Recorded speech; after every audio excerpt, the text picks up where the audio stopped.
تو کوئی مسئلہ نہیں ہے, کوئی دم نہیں ہے.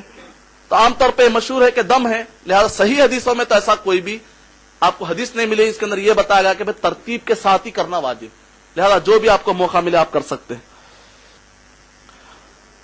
اور نہ ہی لیکن حج کی صحت کے لیے شرط نہیں ہے, اور نہ ہی ترتیب چھوڑنے سے دم یعنی بکرا ذبح کرنا واجب ہوتا ہے.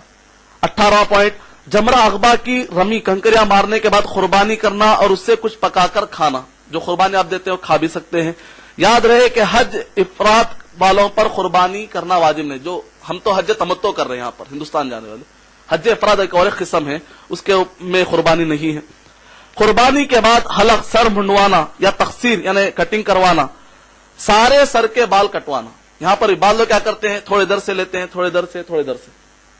مجھ سے آ کر بال لوگ سوال کرتے ہیں کہ اب اگر میں تھوڑے در سے لے لوں تو کیا میری کٹنگ ہو جائے گی؟ تو میں نے ان سے کہا اگر آپ کا سر اتنا ہی ہے تو ٹھیک کہ آیت میں تو یہ ہے تحلقوا رؤوسکم, تم اپنے سارے سر کے بال کٹواؤ یا پھر منڈواؤ تھوڑے. بلکہ نبی اکرم صلی اللہ علیہ وسلم نے فرمایا تھوڑے جگہوں سے بال لینا جائز نہیں ہے. نہى النبی صلی اللہ علیہ وسلم عن القزع, کہ نبی اکرم صلی اللہ علیہ وسلم نے منع کیا ہے کہ تھوڑے تھوڑے جگہوں سے بال, پورے سر کے بال.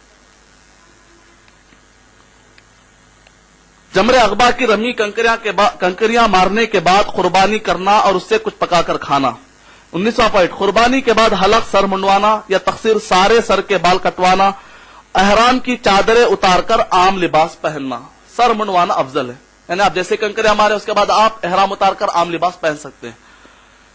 مینا سے مکہ مکرمہ جا کر طواف افاضہ کرنا. 4 کام کی ترتیب بتلائی جا رہی ہے. 4 کام یعنی کہ کنکریاں مارنا, کٹنگ کروانا اور قربانی دینا, مکہ مکرمہ جا کر طواف افاضہ کرنا, زمزم پینا اور کچھ حصہ سر پر ڈالنا, صفا مروہ کی سعی کرنا اور مکہ مکرمہ سے مینا واپس آ جانا. یہ 10 تاریخ کے آپ کے کام ہیں. اس کے بعد 11, 12, 13 بہت آسان ہے, بہت یعنی ایک ہی کام ہے لیکن آپ کو 11, 12, 13 کرنا ہے. ایام تشریق یعنی 11, 12, 13 کی راتیں مینا میں گزارنا اور روزانہ زوال آفتاب کے بعد, سورج درمیان میں جو ہوتا ہے یعنی 12 بجے کے بعد, زوال آفتاب کے بعد جمرے اولا, جمرے وسطی اور جمرے عقبہ کی بھی ترتیب کنکریاں مارنا. 3 جمرے ہوتے ہیں, پہلا, دوسرا اور تیسرا. تو 7, 7, 7 21 آپ کو کنکریاں مارنی ہے, ایک ایک کر کے. بسم اللہ اکبر, اللہ اکبر, اللہ اکبر. جمرے اولا, پہلا, وسطی, دوسرا, عقبہ اور آخری. تو اس کے اندر آپ کو کنکریاں مارنا ہے. 23واں پوائنٹ یہ ہے کہ جمرے اولا اور جمرے وسطی, پہلا اور دوسرا, کنکری مارنے کے بعد قبلہ رخ ہو کر دعائیں مانگنا. حضرت عمر رضی اللہ تعالیٰ کہتے ہیں, صحیح بخاری کی روایت, کہ نبی اکرم صلی اللہ علیہ وسلم کے بارے میں آتا ہے کہ جب آپ گئے اور آپ نے 7 کنکریاں ماری, قبلے کی طرف رخ ہو کر آپ نے بہت دیر تک دعا کی. پھر دوسرے جمرے کو آپ گئے, وہاں پر بھی آپ نے 7 کنکریاں ماری اور آپ نے خوب دعائیں کی. تیسرے جمرے کو جانے کے بعد پھر آپ کو دعائیں نہیں کرنا ہے. نبی اکرم صلی اللہ علیہ وسلم نے نہیں کیا, ہم کو بھی نہیں کرنا چاہیے. جس حاجی کو گنتی میں شک پڑ جائے تو جس گنتی پر اسے یقین ہے اس پر اعتماد کرتے ہوئے باقی گنتی مکمل کر لے. کبھی ہوتا ہے کہ بھئی میں نے 5 مارے یا 6, بہت سارے لا لیتے ہیں, ارے کئی بھیڑ میں گرنا جائے, زیادہ لا لیتے ہیں. ہوتا ہے کہ وہاں پر جانے کا ایک پرابلم آیا تھا, 5 مارے کہ 6 مارے. آپ کو یقین جس پر ہو اس پر عمل کیجئے. یقین کیسے ہوگا؟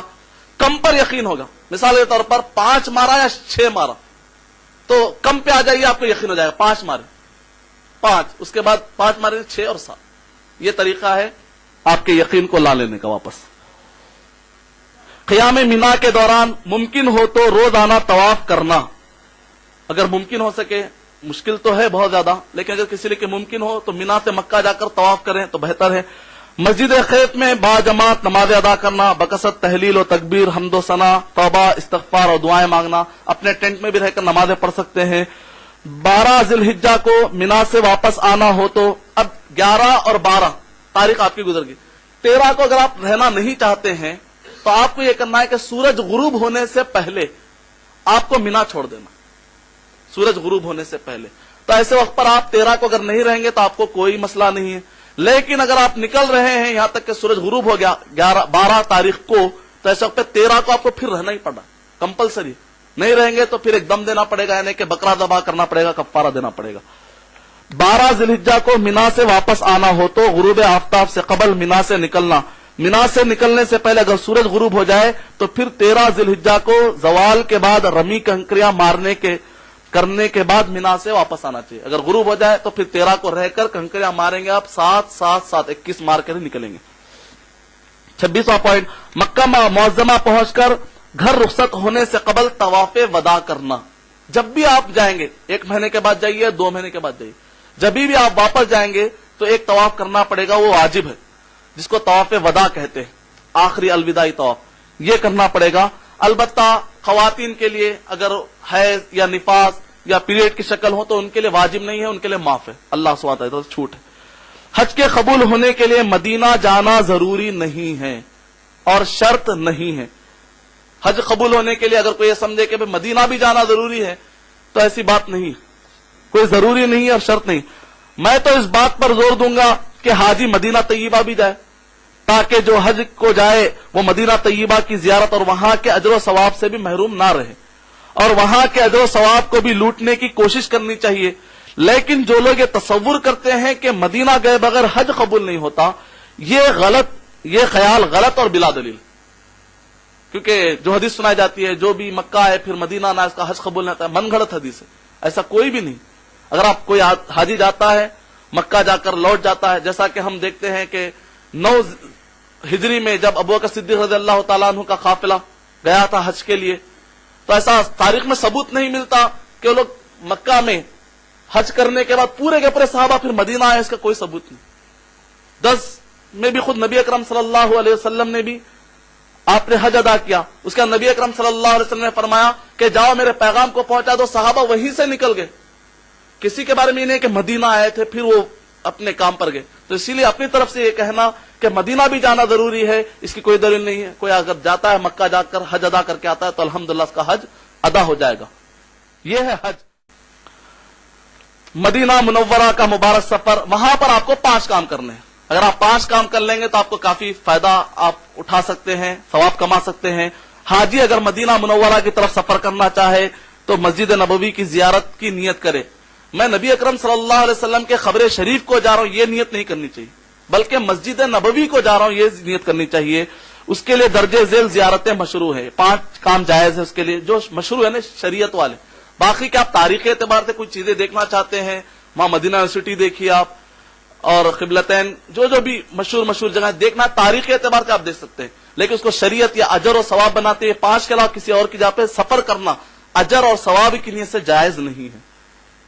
मस्जिद नबवी की जियारत, जब हाजी मस्जिद नबवी में दाखिल हो तो तहियतुल मस्जिद यानी 2 रकात नमाज अदा करे। अलबत्ता रियाजुल जन्ना में 2 नफिल नमाज पढ़ना अफजल है।